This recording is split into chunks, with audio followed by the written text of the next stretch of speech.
예수님께서 공생애를 시작하기 이전에 어린 시절을 보내셨죠. 예수님이 갑자기 성인으로 나타나는 것이 아니라 아기로 태어나셔서 자라시는 과정이 있었습니다.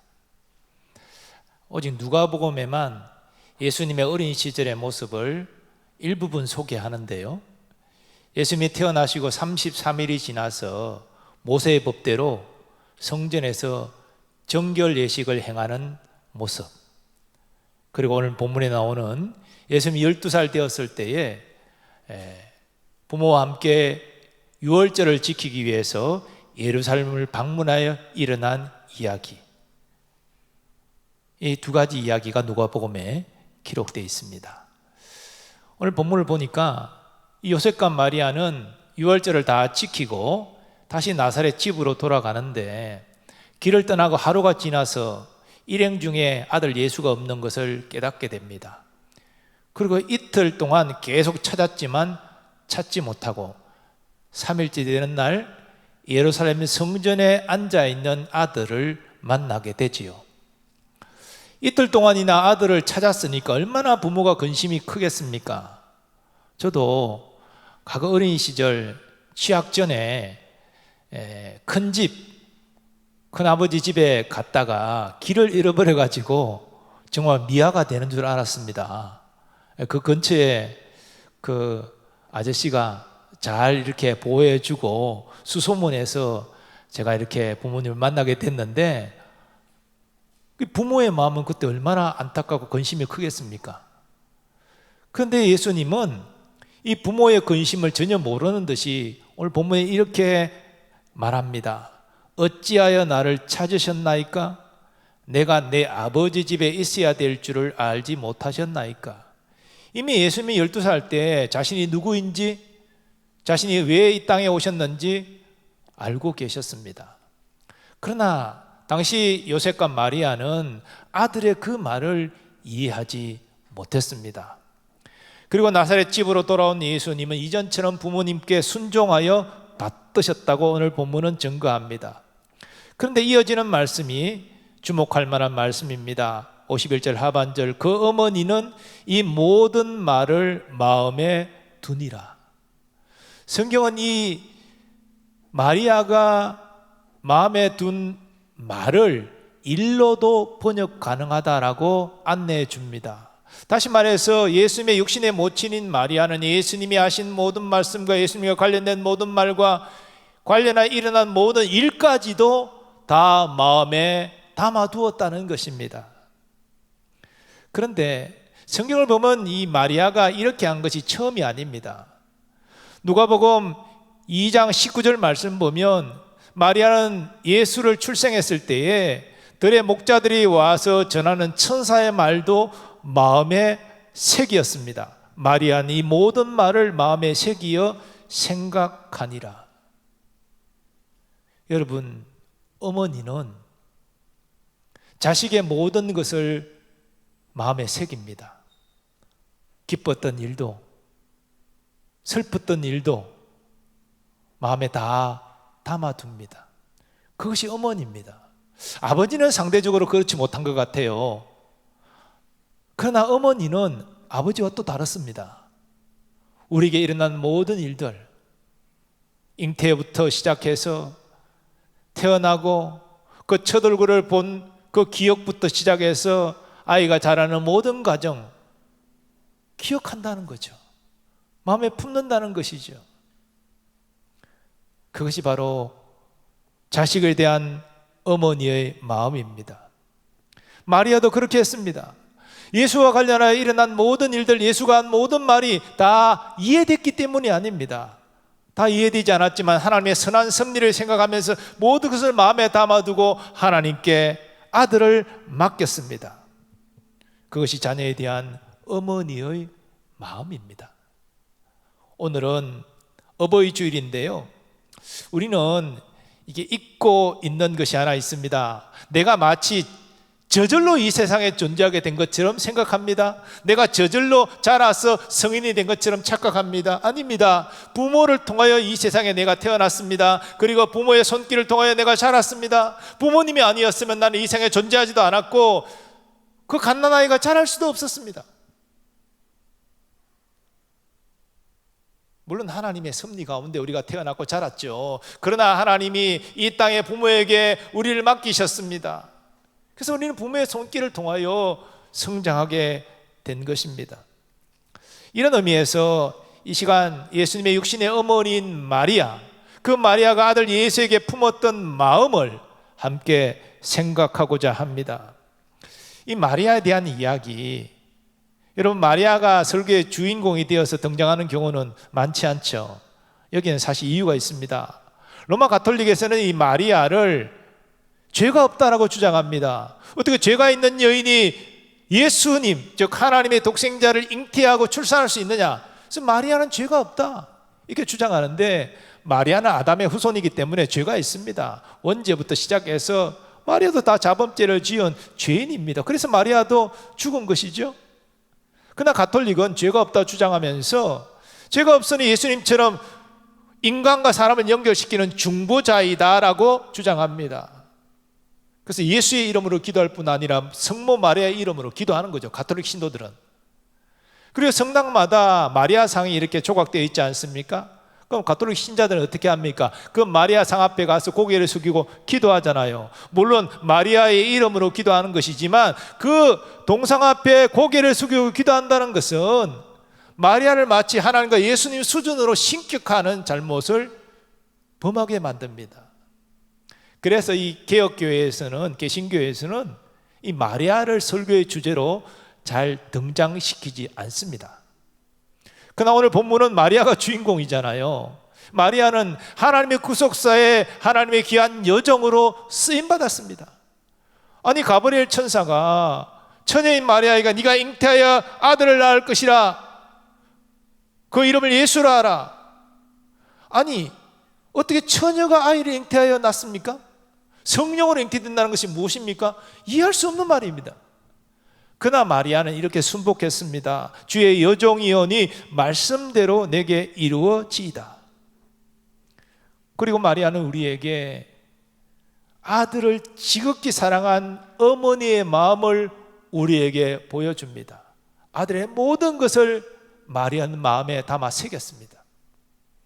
그리고 우리가 또 주목할 것은 마리아는 가장 어머니로서의 큰 고통을 경험한 사람입니다.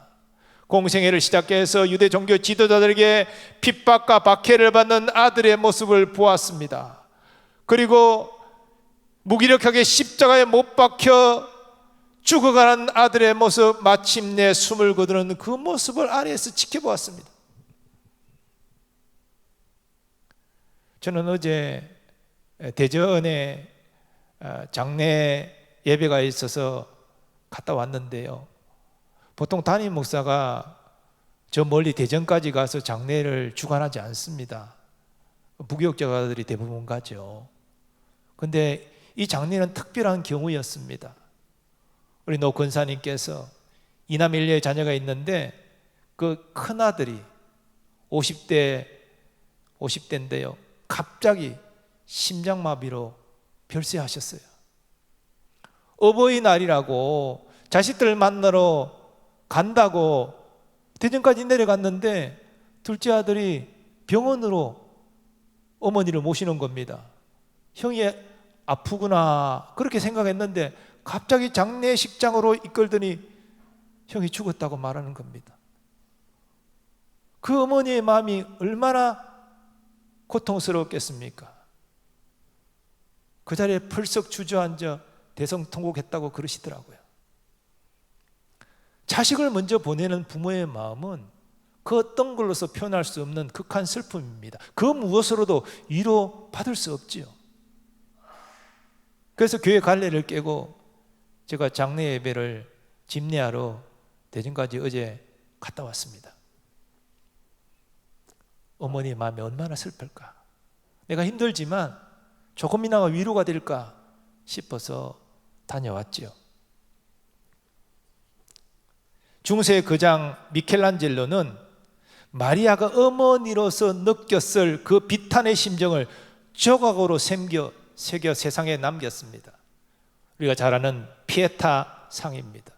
그림을 보시면 아들 예수가 죽었습니다. 마리아가 아들을 안고 흐느끼고 있습니다. 온 마음을 하나님 앞에 열면서 이 아들의 영혼을 주님께 부탁합니다. 아마 그런 심정 아니었을까요? 피에타라는 말은 비탄 슬픔이라는 의미입니다. 아들 예수가 성령으로 잉태된 하나님의 독생자라는 것을 알았지만, 그러나 그가 잉태하여 고통하면서 낳은 아들이고 어려서부터 양육하여 키운 자식이기 때문에 마리아는 육신의 어머니로서 그 큰 고통을 몸부림치면서 하나님께 그 아들을 올려드린 것입니다. 이정은 작가가 쓴 피에타라는 소설이 있습니다. 70 중후반에 쓴 소설이기 때문에 상당히 그 삶이 녹아있는 내용인데요, 이것은 마리아의 슬픔을 쓴 소설이 아니고 우리 곁에 살아가는 평범한 어머니에 대한 이야기입니다. 이 소설은 중년의 나이에 접어든 딸이 어머니를 추억하면서 기록한 내용인데요, 노인이 된 어머니와 중년이 된 딸은 서로 애물단지라고 부르면서 갈등 관계 가운데 있습니다. 서울에 사는 딸은 남편의 그렇게 넉넉하지 않은 그런 봉급을 쪼개어서 매달 어머니에게 생활비를 드리는데, 어머니는 어디다 쓰는지 금방 다 썼다라고, 부족하다라고 늘 말합니다. 옷을 사들여도 누구에게 주워버리고 늘 자주색 월남 치마만 입는 어머니를 생각할 때마다 딸은 속이 상합니다. 그래도 딸은 자주 어머니를 찾아뵙습니다. 갈 때는 위로와 사랑의 말을 전해야지 결심하지만 막상 가서 지내다 보면 부딪히고 싸우고 속이 상해서 돌아오게 됩니다. 어머니만 생각하면 마치 시시포스의 줄다리기를 하듯이, 시시포스 바위를 끝까지 올렸다가 다시 바위가 떨어져서 또 올리고, 이거 반복하는 그 그리스 신화의 주인공 아닙니까? 그런 것처럼 힘들게 밀어올린 바위가 아래로 곤두박질 치는 느낌을 경험합니다. 그리고 삶이 힘들어진 딸은 어느 날 어머니라는 존재가 부담스러워지기 시작하고, 이렇게 서로 힘들 바에는 어머니가 돌아갔으면 좋겠다, 그런 생각까지 하게 됩니다. 얼마나 힘들면 그런 생각을 떠올렸겠습니까? 여러분은 아직 어머님의 그 연세가 뭐 80 이상 이렇게 되지는 않았잖아요. 그런데 이제 이 주인공의 딸은 중년의 나이니까 그 어머니의 나이가 이제 노인인 것이죠. 근데 보면은 결혼하고 나서 오히려 엄마와의 관계에서 갈등하는 딸과 아들 상당히 많습니다. 왜냐하면 가치관의 차이가 있고 삶의 환경이 다르고 살아온 세월이 다르기 때문에 서로 이해하기가, 이 간격이 너무 크다는 것이지요. 사랑하지만 서로 힘들어하는 부모와 자녀 관계, 어머니와 딸 관계, 우리 주위에서도 많이 볼 수 있습니다. 자, 그런데 언젠가부터 이 어머니가, 시골에 계신 어머니가 치매를 앓게 됩니다. 그러면 치매를 앓게 되니까 집을 나섰다가 찾아오지 못하고 사람들에게 붙들려 돌아오게 되고, 이런 일이 반복됩니다. 그러다가 어느 날 뜻밖의 교통사고를 당해서 어머니가 돌아가십니다. 딸은 울면서 하나님을 원망합니다. 너무 힘들어서 딱 한 번 어머니가 차라리 돌아가셨으면, 그런 생각을 떠올린 적은 있지만, 그렇다고 하나님 이렇게 하시면 어떻게 합니까? 하나님께 항의합니다. 그러다가 울면서 어머니가 나를 더 괴롭혀도 괜찮으니까 내가 참을 수 있는데 이렇게 빨리 가실 줄 몰랐다라면서 어머니에게 용서를 구합니다. 그때 어머니의 말이 딸의 귀에 들려오는 것 같습니다. 자식과 부모 사이는 용서라는 말이 필요 없단다. 다 한 몸이니까. 비로소 딸은 어머니에게 이런 믿음의 고백을 합니다. 내 존재는 어머니가 쏟아낸 기도와 염려의 열매입니다. 사실 이 딸의 어머니는 지난 시절 깊은 고통의 시간이 있었습니다. 아이를 얻고 아이가 6달 지난 후에 갑작스러운 사고로 아이를 잃은 아픔이 있습니다. 이 어머니는 약이 귀하던 시절에 충치를 치료한 목적으로 독약을 얻어다가 장목 밑에 몰래 숨겨두었는데 막 기어다니기 시작한 그 어린아이가 그 약을 만지고 죽는 일이 일어난 것입니다. 온 가족은 하나님을 향하여 원망과 불평의 말을 쏟아냈습니다. 그리고 어머니는 죽음의 유혹을 느꼈습니다. 어찌 갓난 아이가 죽었으니, 자기의 실수로 그런 일이 일어났으니 어찌 그런 심정이 아니겠습니까? 어머니는 갈 데가 교회밖에 없었고 교회에서만 겨우 숨을 쉴 수 있었습니다. 그러다가 남편마저 세상을 떠나자 어머니의 삶은 완전히 바뀌었습니다. 어머니는 자신이 죄인이라고 자책하면서 생명이 남아있는 한 다른 사람을 도우면서 속죄의 길을 가야 된다라고 믿습니다. 작은 시골집에 어려운 사람이나 연고가 없는 사람을 데려다가 정성껏 돌보아 줍니다. 그러나 사람들은 피해의식이 강해서 무슨 다른 꿍꿍이가 있을 거야 오해하고 오히려 경계하고, 이런 모습을 보면서 딸은 속상해합니다. 심지어 어느 때는 어머니의 무릎에 누군가가 안겨서 무엇인가를 먹고 있는 것을 보면서 어머니를 오해하게 됩니다. 어머니가 저 사람하고 늦바람이 났나? 근데 알아보니 그 남자는 10수년 전에 어머니가 생명을 건진 장애인이었습니다. 딸이 오해했던 것이죠. 딸은 어머니가 돌아가신 이후에 어머니가 생전에 자신에게 한 말을 떠올립니다. 난 천국은 있다고 믿는다. 감히 바랄 수가 없을 뿐이지 바라는 것 자체가 욕심이어서 그렇지. 어머니는 자신이 경험한 모든 불행이 자기 때문이다, 자신이 잘못한 것이다, 이 죄의식 때문에 자책하고 고통했습니다. 그 죄의식을 씻기 위하여 어려운 사람들을 계속 섬겨왔던 것이고, 딸에 보내는 용돈도 그 어려운 사람을 위해서 다 써버린 것입니다. 이 소설은 딸이 어머니가 준 작은 피에타상을 바라보면서 어머니를 추억하는 것으로 마무리됩니다. 어머니를 사랑하지만 그 어머니의 마음을 제대로 헤아리지 못해서 어머니와 갈등하고, 어머니가 돌아가신 이후에 후회하고, 어머니의 기도와 희생을 떠올리는 그러한 이야기입니다. 사랑하는 여러분, 저도 청년 시절을 보냈지만 이 청년 시절에 부모님의 그 사랑과 희생을 다 깨닫고, 그래서 부모님께 감사하고 부모님을 공경한다는 것은 사실 쉬운 일은 아닙니다. 사람이 철이 드는 것은요, 이 시간이 필요하더라고요. 결혼을 하고 자식들을 키워보고 자식들이 속을 썩이는 모습을 보면서 과거의 우리 모습을 보는 것이죠. 적어도 그래서 중년이 돼야지만 비로소 어머니의 마음을 조금이나 알 것 같고, 그때 내가 참 철이 없었구나, 그걸 생각하게 되지요. 그러나 여러분, 오늘 마리아의 모습을 통해서 어머니는 우리의 좋은 모습도, 우리의 부족한 모습도, 우리가 잘 되는 것도, 우리가 좀 잘못되는 것도 다 마음에 품고 간직하고 새긴다는 사실을 기억하시기 바랍니다. 어머니가 우리의 문제를 보고 우리가 잘못된 것을 행하는 것을 본다면 어떻게 하겠습니까? 마음에 아파하면서 믿음의 부모라 어머니라면 우리를 위해 간절히 기도하면서 그렇게 우리가 바로 서기를, 돌아오기를 기다리지 않겠습니까? 믿음의 어머니는 우리가 우리 자신을 위해 기도하는 것보다 더 깊이 기도합니다. 우리 힘들고 아파하고 고통할 때 내가 아파하는 것보다 나의 어머니가 더 아파한다는 사실을 기억하시기 바랍니다.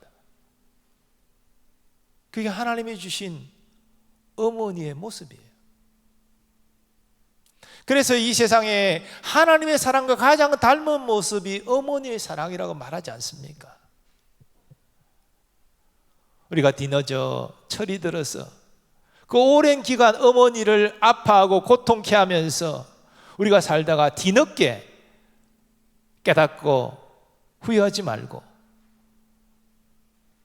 오늘 말씀을 통해서 우리를 향한 어머님의 마음자리를 기억하고 감사하면서 어머니를 더 나아가 부모님을 공경하고 순복하는 우리가 되기를 원합니다. 그런데요, 성경은 말세의 모습을 이렇게 경고합니다.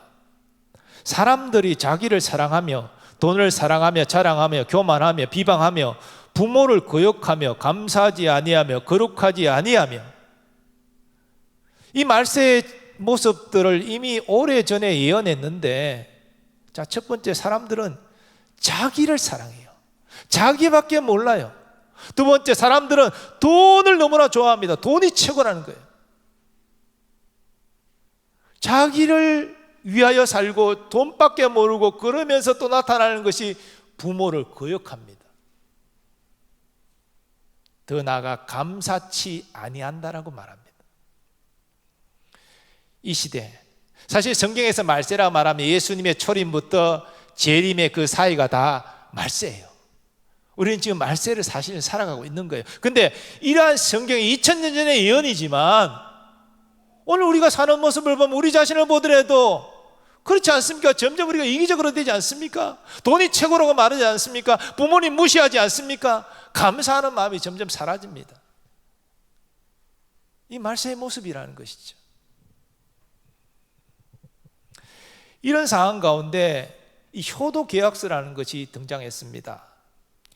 자녀가 너무나 효도를 안 하니까, 그래서 부모님이 유산을 다 물려주었는데 이 부모에게 자녀가 효를 안 하니까 이제 유산을 준 부모의 삶이 노년에 너무나 힘들다는 거예요. 그러니까 이렇게 되니까 사회적인 합의를 통해서 약속을 하자. 부모는 자식에게 유산을 물려주고, 그리고 자식은 부모가 돌아가실 때까지 잘 섬기고, 이걸 이제 사회적인 합의로, 소위 말해서 공정을 받자. 이게 이제 효도계약서입니다. 우리나라 효도계약서를 보면 겉틀이 이렇게 제시되어 있습니다. 자녀 아무개는 부모 아무개의 재산을 증여받았으므로 매월 얼마를 생활비 명목으로 부모 사망 시까지 지급한다. 그리고 자녀는 월 1회 이상 부모를 방문한다. 이런 사회적 현상을 소개하는 것이 참 민망스럽습니다만, 얼마나 자식이 부모를 찾아뵙지 않고 외면하고 그렇게 살면 이런 것이 등장했겠습니까? 근데 이게 우리나라만이 아니라 이미 선진국은 이런 것들이 보편화되어 있습니다. 당연한 것으로 여기고요. 여러분, 부모님을 공경하는 것은 부모님이 나를 향하여 어떤 마음자를 가지고 나를 위해 어떤 사랑과 희생을 감당하셨는지를 깨닫고 자발적으로 일어나서 해야 되는 것 아닙니까? 그것이 우리나라가 오랫동안 강조하는 효고, 성경이 말하는 부모 공경이잖아요. 근데 그것이 안 되니까 이 효도 계약서라는 것을 딱 작성을 해가지고 법적 구속력을 가지게 하고, 만일 그 효도 계약서대로 행하지 않으면 유산이 다시 취소되고요, 그 자식에게 왔던 유산이 다시 부모에게 돌아가도록 법적인 구속력을 갖는 거예요.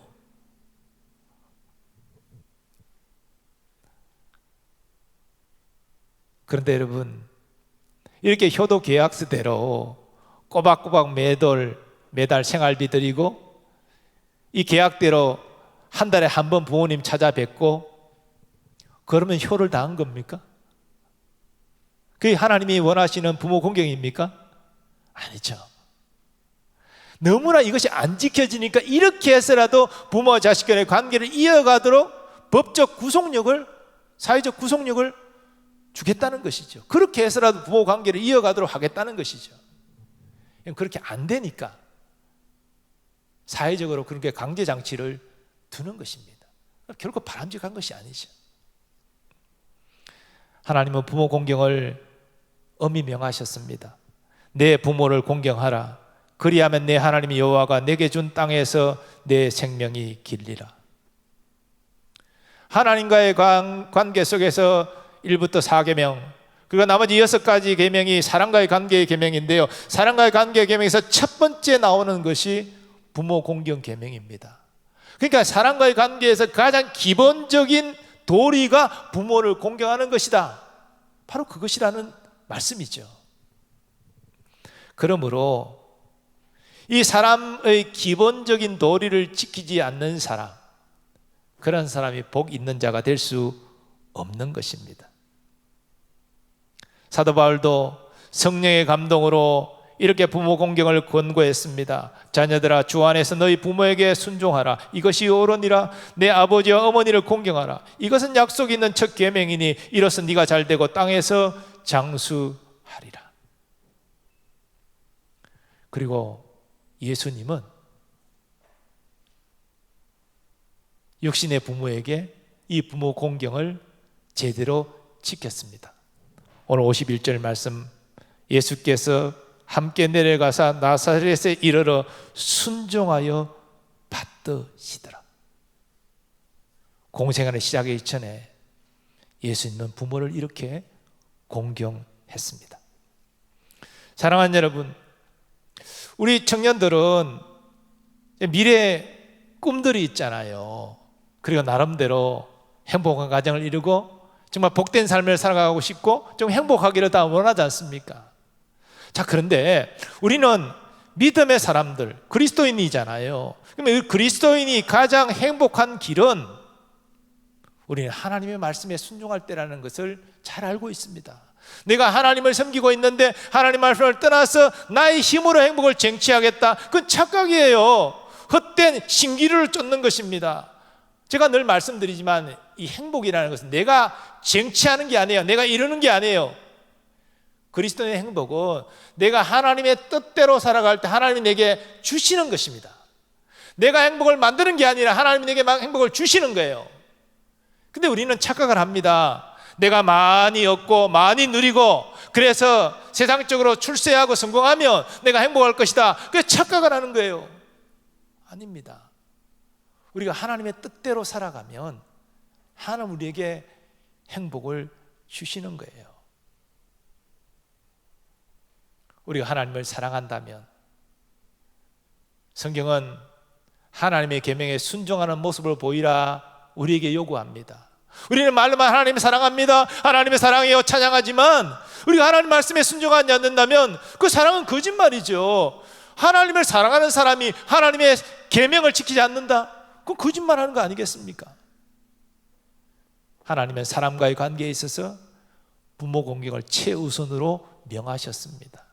그래서 여러분이 복 있는 인생, 사도 바울에 따르면 이 땅에서 잘되고 장수하는 복을 누리려면 부모님을 공경하세요. 이렇게 반문하는 분도 있겠죠. 목사님, 우리 부모님이 어떤 분인지 잘 몰라서 그러세요.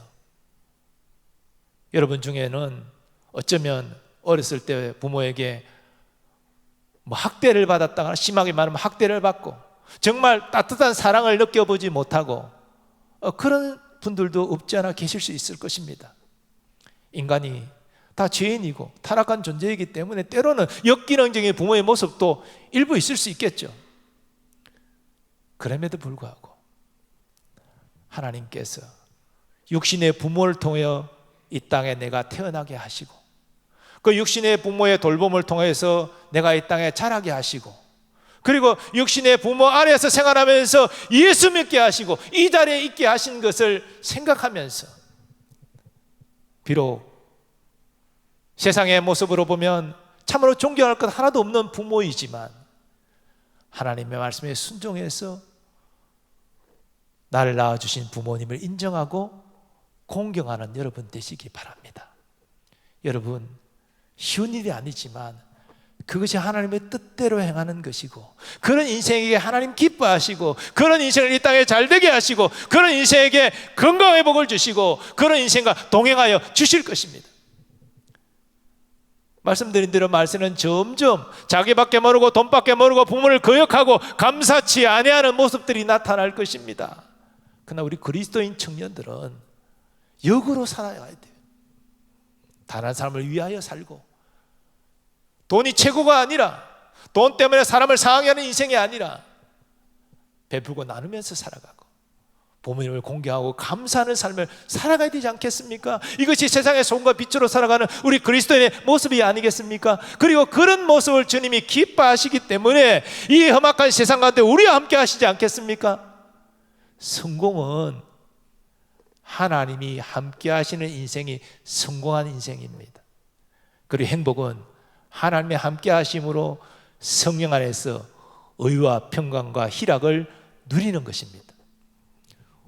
우리 청년들이 세속적인 성공의 가치관을 따라 살아가지 마시고 하나님이 말씀하신 성공의 가치관을 따라 살아가시기 바랍니다. 그래서 진정한 행복자, 진정한 성공자 다 되시기를 예수님의 이름으로 축원합니다. 오늘 어버이 주일입니다. 여러분 부모님 멀리 계시질라도 꼭 전화드려서 어머니 감사합니다, 아버지 감사합니다, 부모님께 감사를 표하고 사랑을 표하시기 바랍니다. 여러분에게 거창한 거 원하시는 거 아니잖아요. 그 따뜻한 감사의 말, 사랑의 말, 이거 듣고 싶어 하시는 거 아니겠습니까?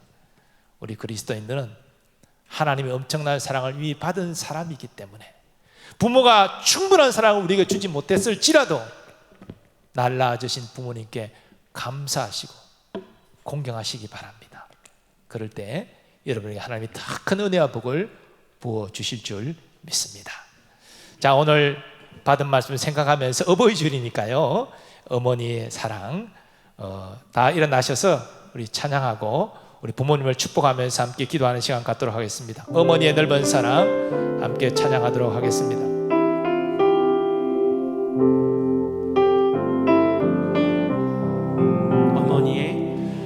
어머니의 넓은 사랑 귀하고도 귀하다.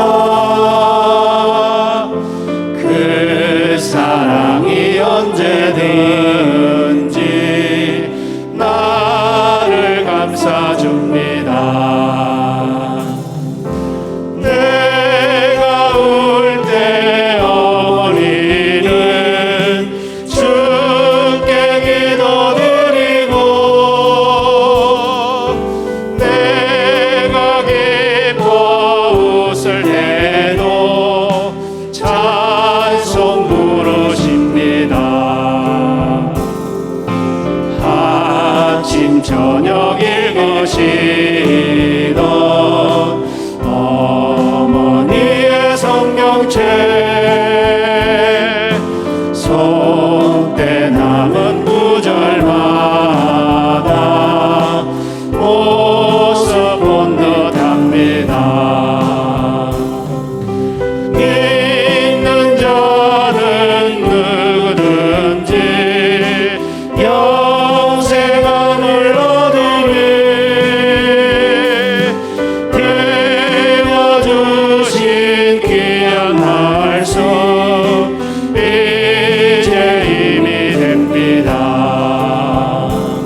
어머니의 마음, 더 나아가 부모님의 마음을 생각하고 오늘 하나님의 말씀을 따라서 부모님을 공경하고 섬기기로 결단하는 우리가 되기를 원합니다. 부모님을 공경하는 인생 가운데 하나님 함께 하시고 복 있는 인생으로 세워주실 줄 믿습니다. 우리 죄 한번 해치고 합심하여 기도하겠습니다. 주여, 아버지 하나님, 오늘 마리아의 모습을 통해서 아들 예수에 대한 모든 것을 마음에 새기고 아플 때나 슬플 때나 기쁠 때나 즐거울 때나 늘 그 마음을 아들을 향하여 두고 그 마리아의 모습을 생각합니다. 하나님 아버지, 우리도 그렇게 태어났고 자랐고 성장했습니다. 우리 부모님의 손길이 아니고 그 사랑과 희생이 아니었다면 오늘 우리가 없음을 우리가 인정하고 아버지 주님 앞에 고백합니다. 하나님 아버지, 때로는 육신의 부모로부터 충분한 사랑을 받지 못하여 이것이 우리에게 상처가 되고 아픔이 될 수 있지만 그러나 하나님, 우리는 하나님의 크신 사랑을 받았습니다. 예수님의 놀라운 사랑을 받았습니다. 그 사랑으로 이제는 부모님을 공경하고 부모에게 우리 효를 다하고자 합니다. 하나님 아버지, 예수 신앙 안에서 부모님을 공경하고 부모님께 순복하며 부모님을 기쁘시게 하는 우리가 되기를 원합니다. 그것이 하나님 마음을 기쁘게 하는 것이며 그러한 인생 가운데 하나님이 함께 하시고 이 땅에 잘 되게 하시며 장수의 복도 허락하여 주심을 약속을 통하여 받았습니다. 우리 나라교회 생각 모든 청년들이 아버지의 주의 계명에 순종함으로 하나님을 기쁘시게 하고 하나님과 동행하는 인생이 되게 하여 주옵소서. 이 땅에 복 있는 자의 인생은 하나님을 사랑하고 하나님의 말씀에 순종하는 것인데 이 첫 번째 계명이 부모를 공경하는 것이라 했습니다. 이게 걸림돌이 되지 않게 하시고 아버지 부모님과 화해하고 회복하고 사랑함으로 교통하는 우리가 되게 하여 주옵소서. 뒤늦게 아버지 후회하고 한탄하는 인생이 아니라 아버지 부모님 살아계실 때 공경하고 섬기는 아버지의 신실한 우리 청년들 다대로 주님 은혜 베풀어 주시고 역사하여 주옵소서. 아버지 하나님, 오늘 어버이 주일 우리가 이 땅에 태어나고 자란 것 부모님의 섬김과 희생 때문임을 생각합니다. 때로 우리의 성장 과정 가운데 부모님의 충분한 사랑을 받지 못한 이들도 있겠지만 그 부모님의 사랑 위에 하나님의 크신 사랑을 우리가 받은 자이기에 이제 그 하나님의 사랑으로 부모님의 그 연약함을 감싸 안고 오히려 부모님을 공경하고 섬기는 우리가 되기를 원합니다. 세상에서는 볼 수 없는 이러한 모습을 하나님은 하나님의 자녀에게서 보기를 원하십니다. 우리의 육신의 마음을 뛰어넘어 부모님과 화해하고 공경하고 순복할 때에 하나님 우리 인생 가운데 함께 하실 줄 믿습니다. 주의 약속대로 이 땅에 잘되게 하시고 형통케 하실 줄 믿습니다. 우리 세배가시 같은 청년들, 사람들과의 관계에서 첫 번째 주신 계명인 부모 공경을 소홀하지 말게 하시고 여기에 걸려 넘어지지 않게 하시고 믿음으로 부모님을 진심으로 공경하고 사랑하여 하나님의 기쁨이 되게 하소서. 주님과 동행하는 복된 인생이 되게 하여 주옵소서. 오늘도 예배를 위하여 섬긴 모든 주의 종들을 기억하시고 은혜와 복을 베풀어 주시고 우리 청년들의 걸음걸음 환난, 문제, 어려움 있지만 주님이 내 손 붙잡고 함께 하심을 믿고 믿음으로 뛰어넘고 돌파해 나갈 수 있도록 하나님의 손이 인도 역사하여 주옵소서. 이제는 우리 주 예수 그리스도의 은혜와 하나님 아버지의 무한하신 사랑하심과 성령님의 역사하심과 교통하심이 하나님의 준엄한 명에 따라서 부모님을 공경하고 순복함으로 하나님을 기쁘시게 하는 청년들 되기를 원하는 모든 주의 백성들의 삶의 범사 위에 이제로부터 영원까지 함께 하시기를 축원하옵나이다. 아멘.